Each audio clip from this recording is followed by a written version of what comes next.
നല്ല മഴ പെയ്യാട്ടോ. വടകര ടൗണിൻ്റെ ശോചനീയാവസ്ഥ കണ്ടോളിക്കും.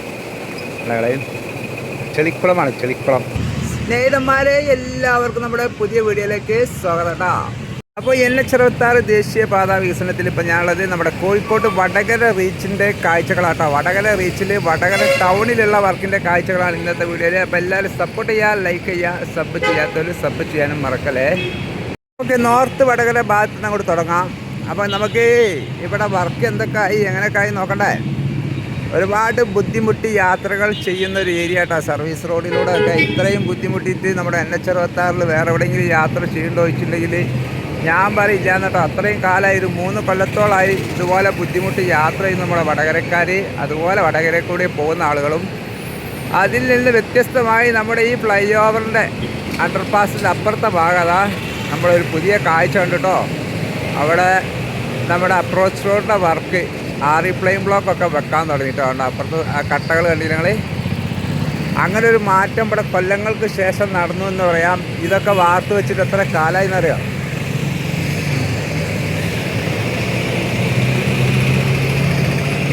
പിന്നെ ഇവിടെ നിന്ന് അങ്ങോട്ട് എന്താണ്, എങ്ങനെയാണ്, എവിടാണ് എന്നുള്ളതൊക്കെ നമുക്ക് പ്ലെയിൻ ബ്ലോക്ക് ഇവിടെ വെച്ച് തുടങ്ങിയിട്ടുണ്ട്. ഇവിടെ അതന്നെ ആയിരിക്കില്ലേ, മണ്ണിട്ട് നികത്തി കൊണ്ടുള്ള റോഡ് തന്നെ ആയിരിക്കും ഇവിടുന്ന് അതുവരെ ആ ഫ്ലൈ ഓവറിൻ്റെ സ്റ്റാർട്ടിങ് അതുവരെ. പിന്നെ അത് മൊത്തം പിന്നെ വടകര ടൗണിൽ കൂടി അങ്ങനെ അവിടെ പോവുകയാണ് കേട്ടോ. അവിടെ നിന്ന് അങ്ങോട്ട് ഫ്ലൈ ഓവർ ബ്രിഡ്ജ് ആക്കി എന്നൊക്കെ പറയുന്നത് കേട്ടു. ചിലർ കമൻറ്റിലൊക്കെ വന്ന് പറയുന്നു ആയിട്ടില്ല എന്ന്. ഏതായാലും കറക്റ്റ് അറിയാവുന്ന ഒരു കമൻറ്റ് ചെയ്താൽ കേട്ടോ. നമുക്ക് ഇവിടെ ഇനി ഇത്ര എങ്ങനെയാണെന്നുണ്ടെങ്കിൽ ഇവിടെ സൈഡിൽ പ്ലെയിൻ ബ്ലോക്കൊക്കെ വെച്ച് തുടങ്ങിയിട്ടുണ്ടായിരുന്നു. ഇനി ഇവിടെയൊക്കെ ഫ്ലൈ ഓവർ എലിവേറ്റഡ് ബ്രിഡ്ജ് ആക്കാനുള്ള പരിപാടിയാണോ അല്ലേ എന്നുള്ളത് അതിന് വേണ്ടിയിട്ടുള്ള ഒരു സംസാരത്തിൽ നിൽക്കുകയാണോ. ഇത് ഇവിടെയൊക്കെ എലിവേറ്റഡ് ബ്രിഡ്ജ് ആട്ടോ വരേണ്ടത്. അതാണ് ഇങ്ങനെ ടൗൺ ഏരിയയിലൊക്കെ സൗകര്യം. ഈ ബ്രിഡ്ജിൻ്റെ സൈഡിൽ കൂടി വാഹനങ്ങൾ കുറച്ച് ഉള്ളോട്ടായിട്ടുള്ളൂ. സർവീസ് റോഡൊക്കെ കുറച്ചൊരു വീതി കൂടി 1 മീറ്ററും കൂടിയൊക്കെ ഉള്ളോട്ട് പിടിക്കാം എലിവേറ്റഡ് ബ്രിഡ്ജ് ആകും. ഏതായാലും അങ്ങനെ ആവുമെന്ന് വിചാരിക്കുന്നു. അങ്ങനെ ആയാൽ വടകര ടൗണൊക്കെ രക്ഷപ്പെട്ടു. വടകര ടൗണ് കോഴിക്കോടിൻ്റെ സെക്കൻഡ് ടൗൺ കേട്ടോ. ഇവിടുത്തെ ഫ്ലൈ ഓവറിൻ്റെ വർക്കുകളൊക്കെ ഫിനിഷിങ് കേട്ടോ. കേട്ടോ, സ്ലാബൊക്കെ വാർക്ക് കഴിഞ്ഞു, സെറ്റപ്പ്. 10 ഇഞ്ച് കനത്തിലുള്ള സ്ലാബുകളൊക്കെ വാർക്ക്. കുറേ കാലമായിട്ട് അതൊക്കെ ചെയ്ത് വെച്ചിട്ട് ഇനി ഇവിടെ അങ്ങോട്ട് ഞാൻ നേരത്തെ കാണിച്ച ആ അണ്ടർപാസിന് അങ്ങോട്ട് ജോയിൻ്റ് ചെയ്യുന്ന പരിപാടി. അതാണ് വിഭാഗത്ത് കാര്യമായിട്ടുള്ളത്. ഇനി ഏറ്റവും റിസ്ക് ഉള്ള ഏരിയ തന്നെ വടകര ബസ് സ്റ്റാൻഡിൻ്റെ ഒരു ഏരിയ കേട്ടോ. അവിടെ വല്ലാത്ത കഷ്ടം. വാഹനങ്ങൾ ഞാനിന്ന് രാവിലെ കൊണ്ട് വരുന്ന സമയത്ത് അമ്മോ ബൈക്കിന് വരെ പോകാൻ പറ്റാത്തൊരവസ്ഥ. ഞാൻ ജാതി ബ്ലോക്കായിരുന്നു അവിടെ.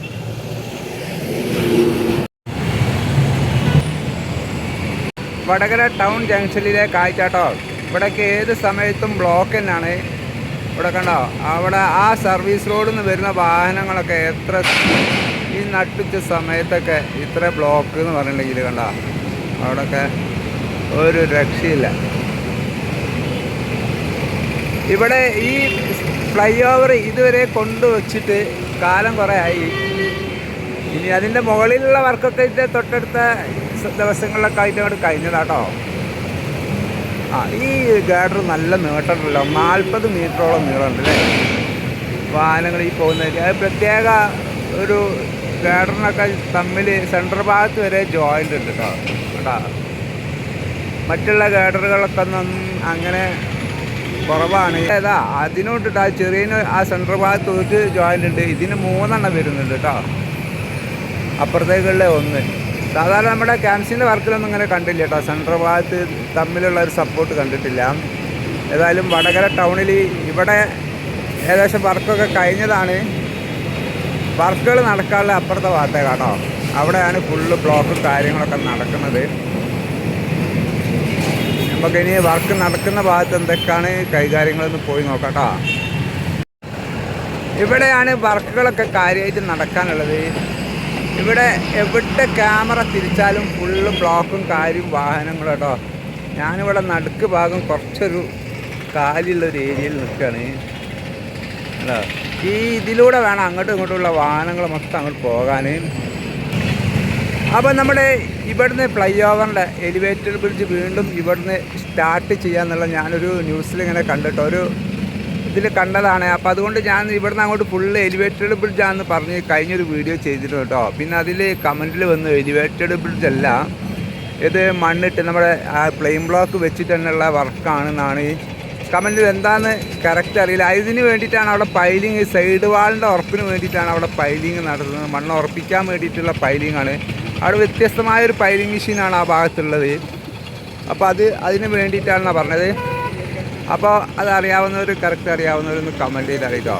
നമ്മളെ ഇത് എലിവേറ്റഡ് ബ്രിഡ്ജായിട്ട് പോകുന്നുണ്ടോ? പക്ഷേ ഇത് എലിവേറ്റഡ് ബ്രിഡ്ജായിട്ട് തന്നെ പോകണം കേട്ടോ. ഇവിടെയൊക്കെ വടകര ഈ ടൗൺ ഏരിയയിൽ ഇത്രയും വാഹനങ്ങളൊക്കെ നിർത്തിയിട്ടുണ്ട്. നിങ്ങൾ ഇതിവിടെ മണ്ണൊക്കെ ഇട്ട് നികത്തിയിട്ടുള്ള റോഡാണെന്നുണ്ടെങ്കിൽ ഈ വാഹനങ്ങളൊക്കെ എങ്ങോട്ട് പോകും?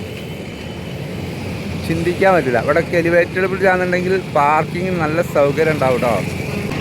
അതാണ് ഇതുപോലുള്ള വലിയ വലിയ ടൗണുകളിലൊക്കെ എലിവേറ്റഡ് ബ്രിഡ്ജ് അല്ലെങ്കിൽ ഒരുപാട് ബുദ്ധിമുട്ടുകൾ സഹിക്കേണ്ടി വരും. വാഹനങ്ങൾ പാർക്ക് ചെയ്യാനുള്ള സൗകര്യം ഉണ്ടാവില്ല. അവിടെ മണ്ണ് നീക്കണ വർക്കുകളൊക്കെ നടക്കുന്നുണ്ട്. ഒരു JCB, ഒരു ഇറ്റാച്ചൊക്കെ വെച്ചിട്ട് എന്നാ ചെയ്യാനല്ലേ? വാഗട് ഇനിയും ഒരുപാട് മാറ്റങ്ങൾ നമ്മുടെ വടകര ടൗൺ ഏരിയയിൽ ഒരു സൗകര്യപൂർവ്വം ചെയ്യേണ്ടതുണ്ട്.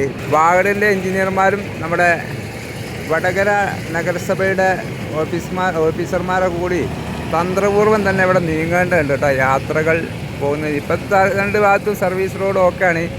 പക്ഷെ ഒന്നും കൂടി വിസ്താരം കൂടി നല്ല ടാറിങ്, താൽക്കാലികമായിട്ട് നല്ലൊരു ടാറിങ് ചെയ്യണം അവിടെ. എന്നാലേ വാഹനങ്ങൾ സ്മൂത്തായിട്ട് പോവുള്ളൂ. അല്ലാഞ്ഞാൽ കൂടുതൽ ബ്ലോക്കിലേക്കാണ് ഈ ചെറിയ വെട്ടും കുയ്യൊക്കെ ഉണ്ടാകുമ്പോൾ പോകുന്നത്. ആ സർവീസ് റോഡ് ആ ഭാഗത്തുള്ള രണ്ട് ഭാഗത്തുള്ള ഈ സൈഡിൽ സർവീസ് റോഡ് ഒന്ന് ടാർ ചെയ്തിട്ടുണ്ടെങ്കിൽ സംഭവം ഉഷാറാവും കേട്ടോ. പെട്ടെന്ന് അങ്ങനെ അവിടെ പോയിക്കോളും. നല്ല മഴ പെയ്യാട്ടോ. വടകര ടൗണിൻ്റെ ശോചനീയാവസ്ഥ കണ്ടോളിക്കും. അല്ലേ, ചെളിക്കുളമാണ്, ചെളിക്കുളം അവിടെ കേട്ടോ.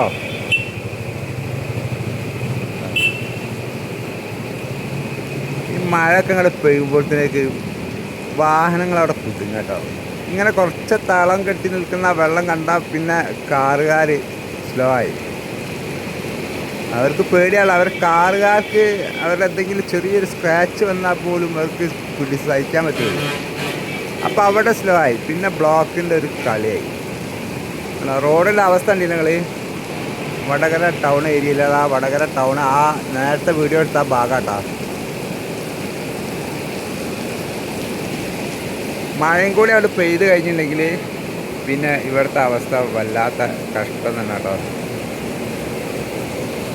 അവിടെ ഇവിടെ ഈ ഭാഗത്ത് നിന്ന് ഇടത്ത് ഭാഗത്തു നിന്ന് പിന്നെ വലത്ത് ഭാഗത്തെ റോഡ് മേലേക്കാണ് പോണത്. ഇപ്പം എന്തായാലും അവിടെ ചെറിയൊരു കാലി കാണുന്നുണ്ട്. നമ്മുടെ ആ ഫ്ലൈ ഓവർ വടകര ആ ജംഗ്ഷനിൽ, പ്രധാന ജംഗ്ഷനിൽ, ഞാൻ നേരത്തെ കാണിച്ച ജംഗ്ഷനിൽ ഫ്ലൈ ഓവർ ഇവിടേക്ക് വന്ന് കൊണ്ട് പ്ലെയിൻ ബ്ലോക്ക് വെച്ച് മുട്ടിക്കാണോ എലിവേറ്റഡ് ബ്രിഡ്ജാണോ എന്നാട്ടോ ഞാൻ എൻ്റെ നേരത്തെ ചോദിച്ചത്. ഇതുവരെ എലിവേറ്റഡ് ബ്രിഡ്ജ് വീണ്ടും ചെയ്താൽ സംഭവം പൊളിയാട്ടോ. അല്ലാഞ്ഞാൽ വടകര ടൗൺ വീണ്ടും വലിയ ബ്ലോക്കിലേക്കായിരിക്കും പോവുക. ഈ കാണുന്ന നിർത്തിയിട്ട വാഹനങ്ങളൊന്നും ഇതിൻ്റെ മുകളിൽ കൂടി പോകേണ്ട വാഹനങ്ങളല്ല കേട്ടോ. അതൊക്കെ ടൗണിലേക്ക് വരുന്ന വാഹനങ്ങളാണ്. ഇതൊക്കെ റോഡ് സൈഡ് അവിടെ ഇവിടെ നിർത്തി. ആകെ 6 മീറ്ററുള്ള സർവീസ് റോഡിലുള്ള പിന്നെ ഒരിക്കലും വാഹനം നിർത്താൻ പോലീസുകാർ സമ്മതിക്കില്ല. ഈ വാഹനങ്ങളൊക്കെ പിന്നെ എവിടെ കൊണ്ട് നിർത്തും? പാർക്കിംഗ് സൗകര്യം ഒരു ടൗണിന് പ്രധാനമായിട്ടും വേണ്ടേ അല്ലേ? അപ്പം എലിവേറ്റഡ് ബ്രിഡ്ജാണ് ഇവിടെ കാര്യമായിട്ട് വേണ്ടത്. അതുതന്നെ ആണോ അല്ലെന്നുണ്ടെങ്കിൽ കറക്റ്റ് അറിയാത്തതുകൊണ്ടാട്ടോ നമ്മളെ കാഴ്ചക്കാരോട് ചോദിക്കുന്നത്. ഇവിടുത്തെ വാഗടിൻ്റെ എഞ്ചിനീയർമാർക്ക് പ്രത്യേക ഒരു അരിശാണ് ബ്ലോഗർമാരോട്. അവരെന്ത് ചോദിച്ചാലും കറക്റ്റ് മറുപടി പറഞ്ഞില്ല. ഈ ഗൂഗിളിലൊക്കെ തപ്പി നമ്മൾ പഴയ സ്ട്രക്ചറേ കിട്ടുള്ളൂ, പുതിയത് മാറ്റം വരുത്തിയതൊന്നും നമുക്ക് കിട്ടില്ല. അപ്പോൾ അതുകൊണ്ട് ന്യൂസിലോ അങ്ങനെയൊക്കെ അറിഞ്ഞവരും പിന്നെ ഇവിടുത്തെ നേതാക്കന്മാരൊക്കെ ഉണ്ട്, ഓഫീസർമാരൊക്കെ ഉണ്ടാവുമല്ലോ, അവർ മുഖേന അറിഞ്ഞവരൊക്കെ ഉണ്ടാവും. അവരൊക്കെ അറിഞ്ഞവരുടെ കമൻറ്റ് ചെയ്യാം. പൈലിംഗ് മെഷീന് ഇപ്പം സാധാ പൈലിംഗ് മെഷീൻ അവിടെ എത്തിയല്ലോ. മറ്റേ മോഡൽ കൊണ്ടുപോയോ? അവിടെ സൈഡിൽ നിർത്തിയിട്ടുണ്ടാവില്ലേ? അത് എന്നോട് കമൻറ്റിൽ നേരത്തെ പറഞ്ഞില്ലേ, അത് സൈഡ് വാളിൻ്റെ അടിയത്തെ ഭൂമിയിലെ ഫൗണ്ടേഷൻ ഉറപ്പിക്കാൻ വേണ്ടിയിട്ട് മെറ്റലിട്ട് കൊടുക്കുന്ന ഒരു പരിപാടിയാണ് അത് ഹോൾസ് ഇട്ടിട്ട് അതാണെന്നാണ് പറഞ്ഞത്. അത് പിന്നെ അവർ പറഞ്ഞപ്പോൾ എനിക്ക് തോന്നിയിട്ടോ അങ്ങനെ തന്നെ അതൊരു മെറ്റലാണ് അതിൽ കൊണ്ടിടുന്നത്, കോൺക്രീറ്റ് ഒന്നും ഇടില്ല. നമ്മൾ ആദ്യമായിട്ട് കാണുന്നതുകൊണ്ടാണ് അങ്ങനെ ചോദിച്ചത്.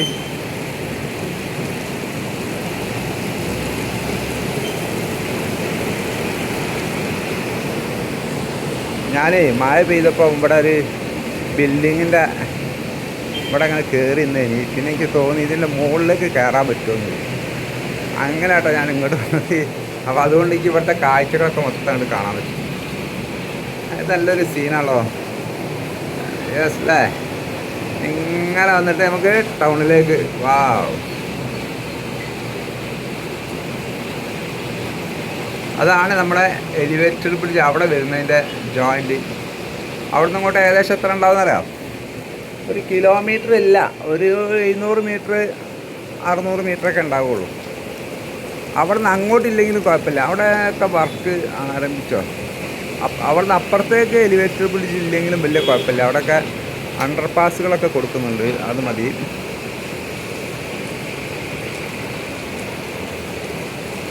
ഏതായാലും നല്ല ഹാർഡാട്ടോ. ഞാൻ ആദ്യമായിട്ട് വടകര നമ്മൾക്ക് ഇത്രയും ബ്ലോക്കിൻ്റെ ഇടയിൽ നിന്നിട്ട് വീഡിയോ എടുക്കാമെന്ന് പറഞ്ഞാൽ ഭയങ്കര റിസ്ക്കാണ്.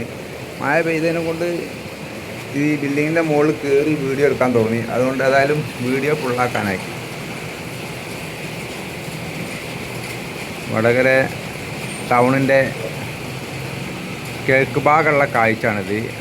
പ്രധാനമായിട്ടും കിടക്കുന്നത് അപ്പുറത്തെ പടിഞ്ഞാറ് ആ ഭാഗത്തേക്കാട്ടോ അല്ലേ? ആണോ? അത് തന്നെ ആയിരിക്കും. അവിടെയൊക്കെ വലിയ ബിൽഡിങ്ങുകളൊന്നും കാണില്ല. വടകര സഹകരണ ഹോസ്പിറ്റൽ അവിടെ അല്ലേ? അതാണ് വടകര സഹകരണ ഹോസ്പിറ്റൽ. ഓക്കെ, അപ്പോൾ ഇതൊക്കെയാണ് സ്നേഹിതന്മാരെ നമ്മുടെ വടകര ടൗൺ ഏരിയയിലുള്ള വിശേഷങ്ങൾ കേട്ടോ. അപ്പോൾ വീഡിയോ ഇഷ്ടപ്പെട്ടാലേ എല്ലാവരും ലൈക്ക് ചെയ്യുക, സബ് ചെയ്യാത്തവർ സബ് ചെയ്യുക. പിന്നെ നിങ്ങളുടെ അഭിപ്രായങ്ങളൊക്കെ ഒന്ന് കമൻറ്റിലൂടെ അറിയിക്കട്ടോ. അപ്പോൾ പുതിയ വീഡിയോയുമായിട്ട് വീണ്ടും വരാം. എല്ലാവർക്കും നല്ലൊരു ദിവസം നേരുന്നു. Bye bye.